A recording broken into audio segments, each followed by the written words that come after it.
Just one game in Italy today, but a very significant one regarding the race for the top four. Napoli thrashing Udinese by 5-1. That puts them second for now, but more importantly, 4 points clear of Juventus in fifth. Mina Rzouki joins us to reflect on that victory for Napoli. Exactly the result that the likes of Atalanta, Milan and Juventus didn't want, Mina. Yeah, absolutely. And exactly the kind of result that at the start of the season, I don't think any of the cast of Serie A also would have predicted as well.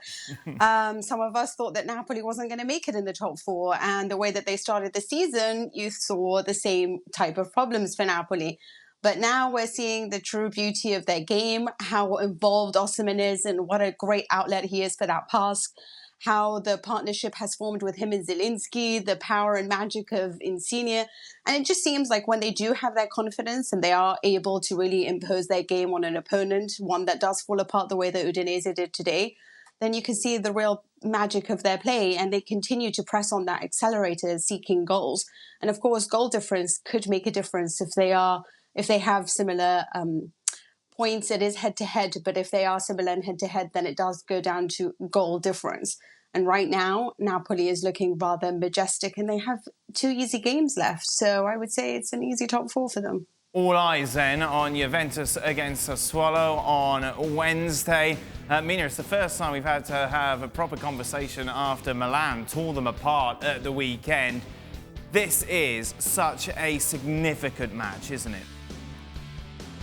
Yeah, absolutely. Having said all of that, there is something about Sassuolo that never gives me that much confidence. But the way that Juventus is playing now, I would tell you that I could probably beat them. So not sure about that. This is going to be hugely significant. You can at least say that they'll be angry. Now, what we want to see is that Pirlo has understood the mistakes that he made against Milan. And I think that there was a particular change in which he took off Bentancur, replaced him with Kulusevski, that showed that he doesn't really understand the tactics and balance of a game.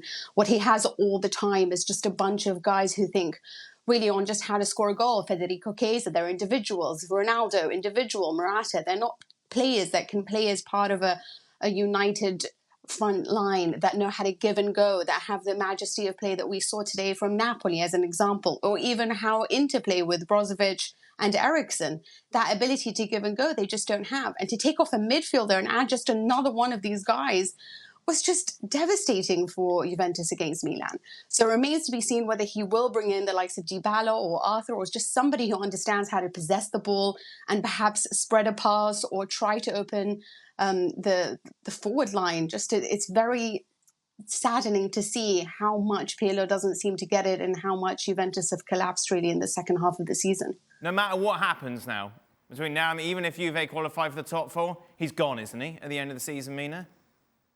Well, I would say it's 90% that he's gone. I think that, they wouldn't let him go now, but I'm sure that he's not going to stay if he doesn't. No. Now, what's interesting is then you take a look, well, who's going to come in and replace him?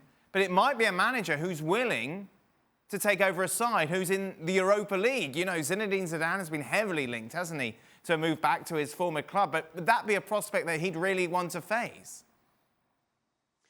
That is an interesting one. Would he really want to take on this Juventus side? Now, this is what's interesting, Juventus. Everyone has always said that this is a great management team, one that really works with the coach, one that really supports the coach, even apparently like Andrea Pirlo when they're doing very badly.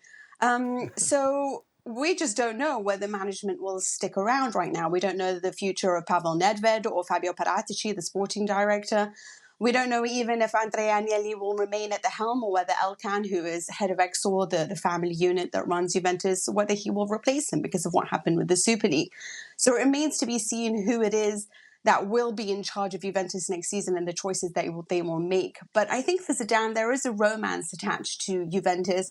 I think at the end of the day, this is where he really learned a lot of his tactical play. He feels that he forged a certain level of identity there. And the way that he even manages Real Madrid is almost Italian to me. So I do think there's a part of him that will always, eventually at least, choose Juventus. Whether it's now or in the future remains to be seen.